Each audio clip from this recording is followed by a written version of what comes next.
শীতের সময় জল ঘাটার কাজ যেন বেশি, তাই না? গরমকাল হলে তো মালুমই হতো না। এই যে রাঙা আলু বলছে, আলুগুলো পুরো একদম বালিতে বালি, সব কিছু ভালো করে ধুতে এ করতে আরও যেন কাজ বেড়ে যায়। এগুলো হচ্ছে এক্সট্রা কাজ। গরমকালের দিনটাও বড় থাকে, প্রচণ্ড গরম থাকে। শীতকালে ছোটোবেলা, কিন্তু তার মধ্যে কত কাজ থাকে। এই যে আলুর বালি ছাড়ানো, এটা একটা এক্সট্রা কাজ। কড়াইশুঁটি ছাড়ানো, এইসব থাকে। শীতকালে বেশি সব খোসাওয়ালা সবজি পাওয়া যায়, আর গরমের সময় গায়ে সবজি কম, মানে আঁশ কম থাকে এরকম।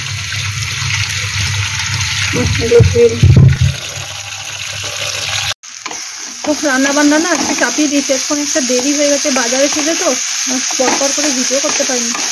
এখানে করলা আলু ভাজা বসিয়ে দিয়েছি, আর এখানে আজকে ভাঙন মাছ নিয়ে আসা হয়েছে, তো এটাকেও লবণ হলুদ মাখিয়েছি, এটা ফ্রিজে তুলবো এখন। আর আজকে চিকেন আনা হয়েছে, তো চিকেনটা ম্যারিনেট করে রেখেছি। তো আজকে এটা ম্যারিনেট করা আছে, এখানে আলুটাও রেখে দিয়েছি, তো একেবারে রান্না বসিয়ে দেবো। তো আলুটা ভাবছিলাম আজকে একটু ভেজে রান্না করি, তো ভাবলাম না, এমনিই রান্না করি, তাড়াতাড়ি হয়ে যাবে। তো যাই হোক, এটা ম্যারিনেট করা আছে। আসলে কম তেলে রান্না করি তো চিকেনটা, কারণ চিকেনের থেকেই অনেকটা তেল বেরোয়।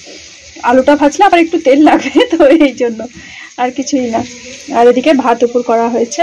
আর এই যে আলু, নতুন আলু আনা আছে, ধুয়ে এখানটা রেখেছি। এটা পুরনো আলুটা দিয়েই করলাম, নতুন আলুটা অন্য কিছু রান্না করে খাবো। তো এদিকে তো মাংসটা কষা হয়ে গেছে, আর তেলও বেরিয়ে গেছে।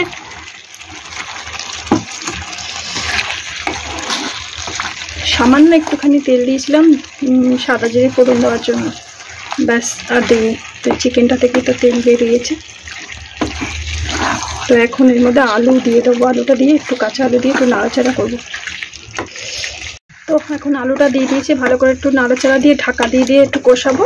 আলুটার মধ্যে সমস্ত মশলা চলে যাবে, তারপর গরম জল দিয়ে দেবো।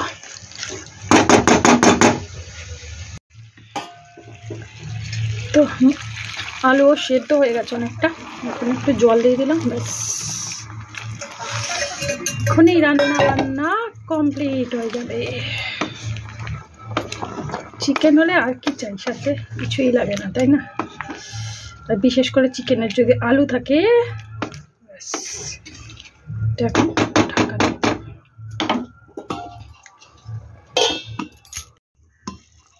তো চিকেন একদম হয়ে গেছে, কমপ্লিট। আর আজকে কিছু দিলাম না, গরম মশলাটা দিই, গরম মশলা গুঁড়ো। তো গরম মশলা ছাড়াই রান্না করছি, কারণ গরম মশলা গুঁড়ো করা নেই।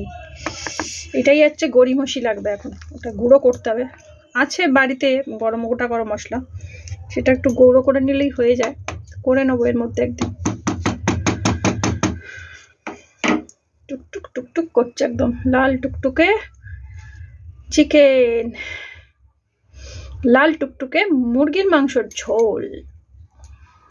তো লাঞ্চ মেনুটা একটু শেয়ার করি। এখানে করলা আলু ভাজা আর চিকেন, আর তার সাথে শসা।